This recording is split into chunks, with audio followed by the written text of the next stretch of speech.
What is going on, everybody? My name is Dakota and welcome back to Kotascologne.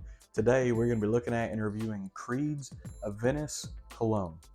Let's get into it.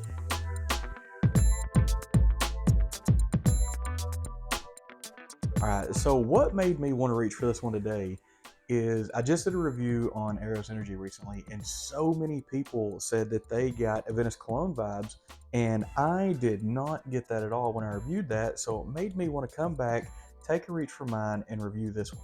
So what we're going to do is we're going to start off the way we always start off, and we are going to be showing off the atomizer.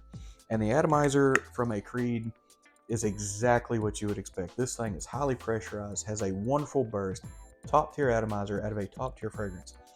And what you get when this thing first gets in the air, this thing has a heavy dose of that pink pepper off of the opening, but you also get a little bit of bite from some of that ginger, and you get a little bit of like a floral undertone to it. But what we're going to do now is I'm going to go ahead and put a few there on the skin. And what you get when this first gets your skin, some of the ginger note gets a little bit more prominent.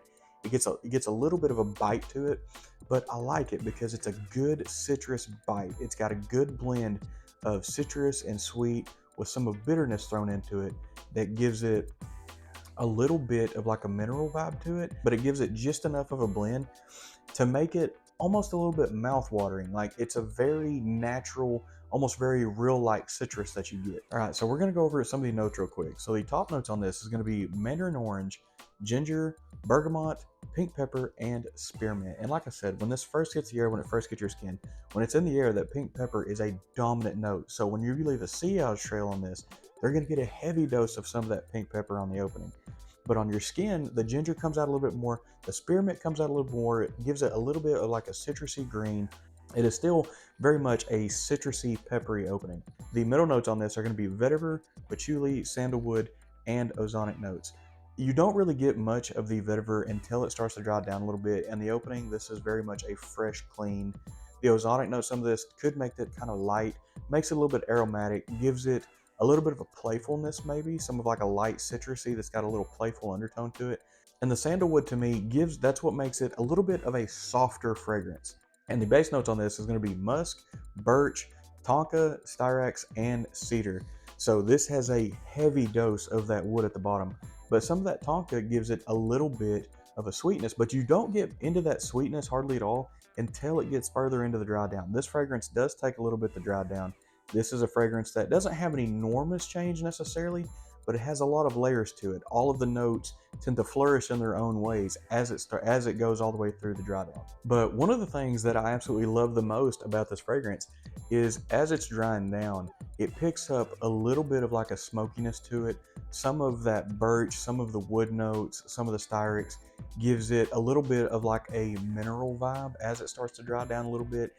And what I like about that is it gives it a little bit of an edge. It's not something that's going to be like the most mass appealing smell. It almost gives it a little bit of a synthetic vibe, but it's not synthetic at all. It's still very natural.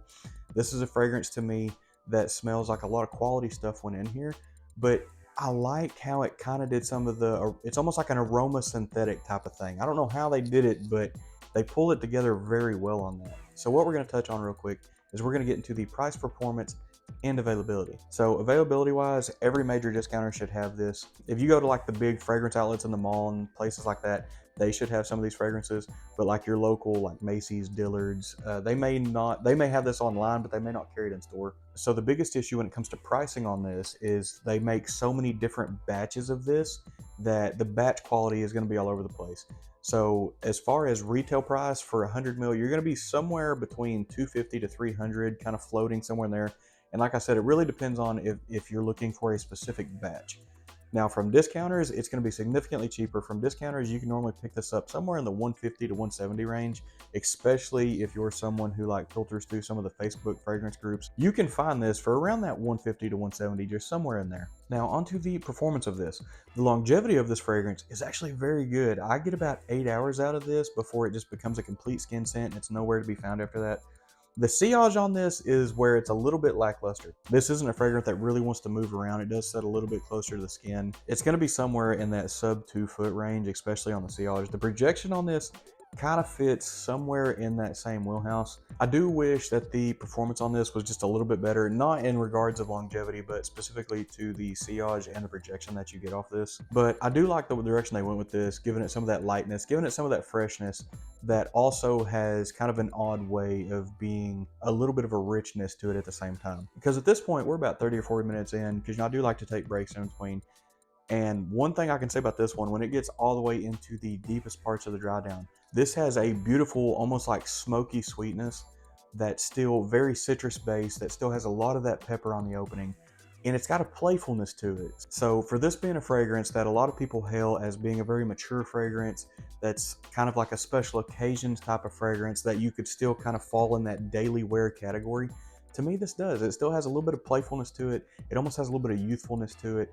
It's one that has such a wide range of when and where you could wear this that it almost makes it, to me, one of the most versatile creeds that they have. Because I think probably my favorite thing about this is the way they were able to make something kind of fresh, kind of citrusy, but still have very dark undertones for those who like some of the richer, sweeter, maybe smokier, some of the birchwood that puts off this maybe gives it a little bit of like a natural synthetic somehow. And to me, this is one of those fragrances that should check everybody's box, that you're not really going to have a whole lot of complaints about this fragrance. Unfortunately, the biggest complaint you're probably going to have on this fragrance is going to be the price point of it, because this profile has been borrowed, we'll say, by so many other companies that they've been able to produce something that smells probably 90% similar for a fourth of the cost maybe.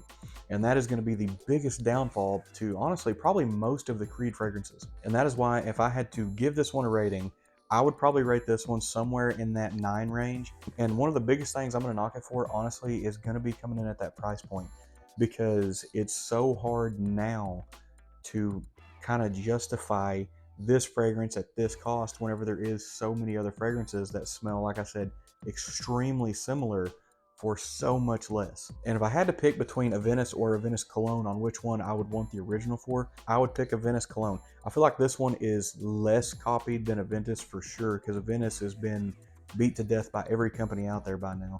This one, not so much. So if I only had to pick one to kind of keep the original for, that I would say kind of splurge on, it would be this one. Plus, I like this profile just a little bit more. I like some of the dark richness in here. I like some of the playfulness in here. I like the way that they did the blend on this. It was just done exceptionally well, and you can tell that a lot of really good stuff went into this bottle. But I do think that is going to get us wrapped up. I'm going to go ahead and get on this bottle one more time. There is a lot of amazingly fine details that go into this that just makes this a good bottle. It's got a little bit of heft to it. The atomizer is really good.